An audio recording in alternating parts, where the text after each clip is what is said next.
এই যে বাবু, নড়াচড়া করবা না, আস্তে করে একটা ইনজেকশন দিব, একটু ব্যথা পাবা না, পিঁপড়ার কামড়ের মতো মনে হবে। এই যে পিঁপড়ার কামড়ের মতো মনে হবে। ও বাবা! দৌড় দৌড় দৌড় দৌড়! ভাই ধরতেছি। আরে গরুরে না, আমারে ধর, আমার কবরটা ভাঙছে রে। ডাক্তার সাহেব, এই ডাক্তার সাহেব, এই গরুর ডাক্তার। এই কে কে? ও নার্গিস, তুমি? আমার এই মুরগিটা দেখা দাও তো, এত বড় হইছে কিন্তু ডিম দেয় না কে? তোমার মুরগি তো ভালো, চরিত্রবান মুরগি, এই জন্য ডিম দেয় না। একমাত্র চরিত্রহীন মুরগিরা ডিম দেয়। আর যে সমস্ত মুরগিরা ডিম দেয় তাদের কি বিবাহ হয়েছে? পাশের বাড়ির মুরগের সাথে ইটিশ পিটিশ করে তারা ডিম দেয়।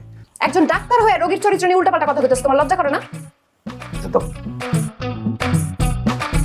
সে আমার বড় বোন। এই যে আমার বাইক না, ডাক্তার আকাশ, বিশিষ্ট শিল্পপতি, ব্যবসায়ী, কন্ট্রাক্টর, রাজনীতিবিদ মোহাম্মদ জাহাঙ্গীর হোসেন। ছেলে পছন্দ হয়েছে? আলহামদুলিল্লাহ আলহামদুলিল্লাহ। আপনারা আগাইতে পারেন। মাশাআল্লাহ মাশাআল্লাহ। তো আমাদের ফ্যামিলি সবাই বিজনেসম্যান, ইঞ্জিনিয়ার। আমরা খুবই আনন্দিত যে আমার বোনকে একজন এমবিবিএস এর ডক্টর হাতে তুলে দিতে। কে বলছে আমি এমবিবিএস ডাক্তার? আমি একজন গরু ডাক্তার। এমবিবিএস ডাক্তার গরু ডাক্তার এক হয় নাকি? তোমার ঠাস করে মাঝখানে কেন কইতে হবে তুমি গরুর ডাক্তার? আরে বাবা, বিয়েটা হয়ে যাইতো, তারপর তুমি খোলাসা করতে তুমি গরুর ডাক্তার না মহিষের ডাক্তার। তোমার এখনই কেন কইতে হবে? তোমার এই পোলার কোথাও কোনো ঝামেলা আছে, কোনো মাইয়ের সাথে তার ইটিশ পিটিশ আছে, এই কারণে সে বিয়ে ভাঙিয়ে দেয়। মুখ ঘুরে রয়েছো কেন? আমার দিকে একটু তাকাও। তোমার দিয়ে তাকায় কি হইব? আমার কোনো কথাই তো তুমি শুনো না। গরুর ডাক্তারি বাদ দিয়া ভালো কিছু একটা করো। এখন যদি তোমার বাজারে একটা চায়ের দোকান থাকতো, আব্বার গিয়ে কইতে পারতাম ছেলে চায়ের দোকানদারি করে। আমি গরুর ডাক্তার না, আমি পশুর ডাক্তার। আমি গরু ছাড়াও হাঁস, মুরগি, ভেড়া, ছাগল, কবুতর সবকিছু চিকিৎসা করি। এমন ভাবে পশুর ডাক্তার কইতাছে যেন কোথাকার সে এমবিবিএস করা বিরাট ডাক্তার চলে আসে। তোমার থেকে ওই যে ফার্মেসির দোকানদার হেকমতের সম্মানটা বেশি, এটা কি তুমি জানো? তুমি কি চাও না আব্বা তোমার আমার সম্পর্কের কথাটা মাইনা নেক? অবশ্যই চাই। তোমরা একজন পশু চিকিৎসক রে চিকিৎসক হিসেবে মূল্যায়ন করো না কেন? তারে এতক্ষণ ধরে আমি কি বুঝাইলাম কি রে গরুর ডাক্তারের সামসা, তোমার ডাক্তার কই? শোন, তোর সাথে আমার কথা আছে। কি কথা তোমার লাগে? তারে বুঝাবি যে আমার আব্বাই এই গরুর ডাক্তারের সাথে আমাদের জীবনে বিয়া দিব না। সে এই ডাক্তারি ছেড়ে যেন অন্য কোনো কিছু করে, এটা বুঝাবি। হ্যাঁ, তো একজন ডাক্তার। আর তোমার বাপে কি করে? দুটা গাই গরু ফালে, গাই গরুর দুধ বেচে আয় করে আর ব্যয় করে। একদম আজে বাজে কথা কবি না, মুখ সামলায় কথা কও। শুনো, ডাক্তার আক্কাস আলী বক্স একজন প্রতিষ্ঠিত পশু ডাক্তার। তারে কথা কইতে হুশ করে কথা কইবা, সাবধানে কথা কইবা, সম্মান দিয়ে কথা কইবা। তারে এই যে কত বড় গরুর ডাক্তার তুমি তো জানো না, কই কই হাত দিয়ে তুমি জানো? আরে গরু ডাক্তার, কেমন আছো তুমি? কাকা, আমি গরুর ডাক্তার না, আমি পশুর ডাক্তার। সেই সকাল থেকে একটা বেটা মানুষ খুঁজতেছি মুরগা জবাই দেওয়ার লিগা, কাউরে খুঁজে পেতেছি না। তোমারে পাইছিল, ওটা ধর জবাই দি। আমি ধরি, আপনি চালান। এতক্ষণ লাগলো আইতে? আরে তোমারে না কইছি রাত বিরাতে আমার লগে দেখা করতে আইবা না। তোমার যখন দেখতে মন চায় তখন রাইতে কি আর দিনে কি? রাত বিরাতে ঘুরঘুর করে বদমাইশ আর চোর। তুমি কোনটা? আমি তো চোরি, তোমার মনসুর। চুরি করার দরকার কি? আমি তো নিজে থেকে তোমার মন দিয়া দিচ্ছি। তোমার যে কবে বিয়া করে বউ বানায় ঘরে তুলুম। এই কেন রে? আরে আকাশ আলী, এদিক দিয়ে যাইতেছিলাম রাস্তা দিয়ে, হঠাৎ গরু আমার দেখে ডাকে উঠলো। আসলে মানে তোমার মতো এত সৎ, হ্যাঁ, চরিত্রবান, মানে পরোপকারী পশু বান্ধব পোলাপাইন আজকাল দেখা খুবই মুশকিল। গরু তো অসুস্থ, মনে হয় ঠান্ডা লাগছে। কও কি? আপনি কালকে আমার চেম্বারে নিয়ে আসেন। কার লগে কথা কইতেছিল আব্বা? ওই যে গরুর ডাক্তার আকাশ আলী, ও বাদাইম্মার ঘরের বাদাইম্মা, লেখাপড়া শিখা একটা চাকরি বাকরি না জুটে হয়েছে গরুর ডাক্তার। ওর বাপে পিয়নের চাকরি করে বাড়িটা বানাইছে, আর কিছু নাই। হ্যাঁ, ওই স্যারারে যে বিয়ে করবো, আরে তুই বাড়ি ধোয়া পানি খেয়ে বাঁচতে। এই যে বাবা, তোমার কি হয়েছে? ব্যাগটা নিয়ে যা। দেখেন, আমরা মানুষ হিসাবে আমাকে অনেক দায়িত্ব আছে। আল্লাহ আমাকে যে রিজিক দিছে, এই রিজিকের মধ্যে রাস্তার কুকুর বিড়ালের অনেক ভাগ আছে। গরু ছাগল অসুস্থ হইলে তাকে চিকিৎসা করে। কারণ কি? কারণ গরু ছাগল দুধ দেয়, বছর বছর বাচ্চা দেয়, তাদের একটা দাম আছে। যে যে রাস্তাঘাটে অসুস্থ কুকুর বিড়াল দেখবো, সব যাতে আমার কাছে নিয়ে আসে, আমি এটা ফ্রি চিকিৎসা করবো। ঘোষণা ঘোষণা ঘোষণা, যদি কোনো হৃদয়বান ব্যক্তি কোনো অসুস্থ কুকুর এবং বিড়ালকে দেখিতে পান, ডাক্তার মোহাম্মদ আক্কাস আলী বক্স এর চেম্বারে নিয়ে যাওয়া হয়। কুকুর এবং বিড়ালকে ফ্রি চিকিৎসা দেওয়া হইবে। সেই হৃদয়বান ব্যক্তিকে 5 কেজি চাউল এবং 2 লিটার তেল উপহার হিসাবে দেওয়া হইবে। ওরা স্যালাইন দিয়ে দিছি, আস্তে আস্তে ঠিক হয়ে যাবে, কিন্তু একটু খাবার টাবার দিতে হবে, বুঝছো? এই যে 2 লিটার তেল, 5 কেজি চাল, সবাই বলবা। কি শুরু করছো তুমি এগুলা? এখন কি কুত্তা বিলের ডাক্তার হওয়ার শখ জাগছে? আরে আমি তো পশু চিকিৎসক। পশুর মধ্যে গরু ছাগল যেমন আছে, কুকুর বিড়াল আছে। তুমি এখন সত্যি সত্যি কও, তুমি কি এই সব থামাইবা? তুমি বসো, আমি বুঝাই বলতেছি। আমি বসতে পারবো না। তুমি বুঝতেছো না, সবাই তোমার নিয়ে হাসাহাসি করতেছে। এখন বলতেছে কুত্তা বিলাই ডাক্তার। মানুষের কাজ মানুষ করতেছে, আমার কাজ আমি করুম। ঠিক আছে, তুমি তোমার কুত্তা বিলাই গরু এইসব নিয়েই থাকো, তুমি আমার চোখের সামনে আর আসবা না। মোসাম্মদ নার্গিস আক্তার। তোমার বাপের নাম কি?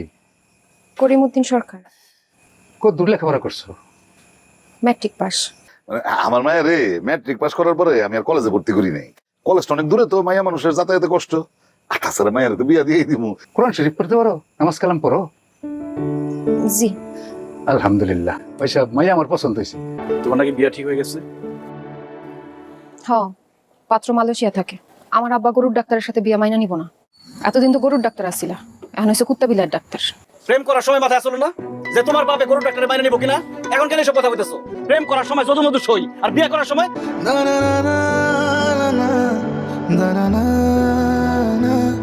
দর্শক, আমরা এখন দাঁড়িয়ে আছি আমাদের সেই প্রিয় ডাক্তার ডাক্তার আক্কাস আলী বক্সের সামনে, যিনি গবাদি পশু চিকিৎসার পাশাপাশি রাস্তায় অবহেলায় পড়ে থাকা বিভিন্ন কুকুর বিড়ালেরও বিনামূল্যে চিকিৎসা দিয়ে থাকেন।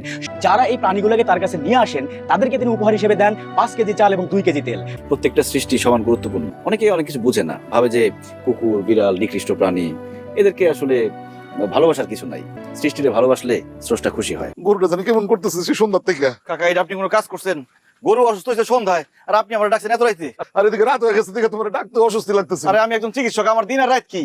আমার রোগী যদি অসুস্থ থাকে রাতের দিন না আমি আসবো? আমার এই গরু মানে গাই দুইটা গায়ের দুধ বেশি আমি চলি, কিছু হয়ে গেলে আমি একদম পথে বসেছি। কাকা, আপনি কোনো চিন্তা করেন না, আমি ওষুধ দিতেছি। কলাপাতা নিয়ে আসেন কাকা। এই ওষুধ দুটা খাওয়াই দেবো। আমি আসলে খুব বেশি কিছু বলতে চাই না। আপনাদের এলাকার ডাক্তার আক্কাস আলী সাহেব আপনাদের যত গৃহপালিত পশু আছে, প্রাণী আছে, সবগুলোর চিকিৎসা করে থাকেন। আমাদের আশেপাশে অনেক কুকুর বিড়াল রয়েছে। ডাক্তার আক্কাস আলী সাহেব নিজ উদ্যোগে সেই সকল অযত্নে অবহেলায় পড়ে থাকা প্রাণীগুলোর বিনামূল্যে চিকিৎসা করে থাকেন। বিষয়টি আমার খুব ভালো লেগেছে। আপনারা যেন ওই সমস্ত কুকুর বিড়াল নিয়ে ওনার কাছে আসেন চিকিৎসার জন্য, তাই তিনি নিজের পকেটের টাকা দিয়ে পুরস্কারের ব্যবস্থা করেছেন। আপনাদের প্রত্যেকেরই উচিত নিজ নিজ জায়গা থেকে এই সমস্ত অবলা প্রাণীগুলোর চিকিৎসার ব্যবস্থা করা। ডাক্তার সাহেবের কাছ থেকেও কিছু কথা শুনতে চাই। আমি যখন প্রথম পশু ডাক্তার হয়ে এই গ্রামে আসি, সবাই আমাকে নিয়ে অনেক হাসাহাসি করতো, গরুর ডাক্তার বইলা অনেক ব্যঙ্গ করতো। আল্লাহ আমাদের আশরাফুল মাখলুকাত হিসেবে সৃষ্টি করছেন। এই সকল প্রাণীর মধ্যে আমরা যে সেরা, আমাদের কিন্তু অনেক দায়িত্ব। কখনো অসুস্থ হই, আমরা ডাক্তারের কাছে যাই। বাকি যারা প্রাণী আছে, বোবা অবলা, এদের সমস্যার কথা কিন্তু বলতে পারে না। এই চিন্তা ভাবনা থেকেই আমি পশু চিকিৎসার উপরে ডিগ্রি অর্জন করি। বাবাজি, তুমি যদি সেদিন আমার গরুটাকে সুস্থ না করতে, আমি তো একদম পথে বসে যেতাম। গরুর ডাক্তার বইটা তোমার কত অপমান করছি, অবহেলা করছি, অবজ্ঞা করছি, কত বাজে কথা বলছি, কিন্তু এখন আমি বুঝতে পারি। আপনারা সবাই যে সচেতন হয়েছেন, এতে আমি খুশি। তুমি মানে তোমরা একদিন আমার বাড়িতে একবেলা খাইবা, আমি খুব খুশি হবো। বাবাজি, কথা দাও। ঠিক আছে কাকা। তুমি কি এখনো আমার উপর রাগ করে আছো? তোমার বিয়া ঠিক হয়েছে, ভাবলাম তুমি বিয়ার দাও দিতে আসছো। আমি পাত্রপক্ষরে না করে দিছি। কেন? বিদেশি পাত্র হাতছাড়া করা কি ঠিক হইলো? তুমি এখনো খোঁচা মেরে কথা কইতেছো। আমি না বুঝতে পারি নাই। শুধু আমি কেন, গ্রামের কেউই তোমার মহৎ কাজটা বুঝতে পারে নাই। এই অবলা বোবা প্রাণীরা সারাক্ষণ আমাদের আশেপাশে আছে, কিন্তু কখনো চিন্তা করে দেখি নাই এদেরও তো জীবন আছে, ব্যথা পাইলে কষ্ট পায়। কখনো এইভাবে চিন্তা করে দেখি নাই। সবসময় তোমারে গরুর ডাক্তার বইলা বিভিন্ন কথা বলছি। আমি তোমারে সত্যি অনেক ভালোবাসি আক্কাস। মানুষ আসলে ভালোবাসে ছাইরা যাওয়ার জন্য। আমি তো তোমারে ছাইরা যাই নাই। আব্বারে তোমার কথা বলছি। আব্বা বলছে তোমার মার সাথে সে কথা বলবে। আমি সব সময় তোমার পাশে থাকতে চাই, তোমার সাথে থাকতে চাই। কিন্তু আমি তো গরুর ডাক্তার। গরুর ডাক্তারের সাথে থাকলে কিন্তু একটা সুবিধা আছে। যে মানুষ বোবা প্রাণীকে দেখলেই বুঝে ফেলতে পারে তার কি রোগ হয়েছে, সে তো আমি বলার আগেই বুঝে যাইবো যে আমি কি চাই না চাই। এই যে বুঝে ফেলছি।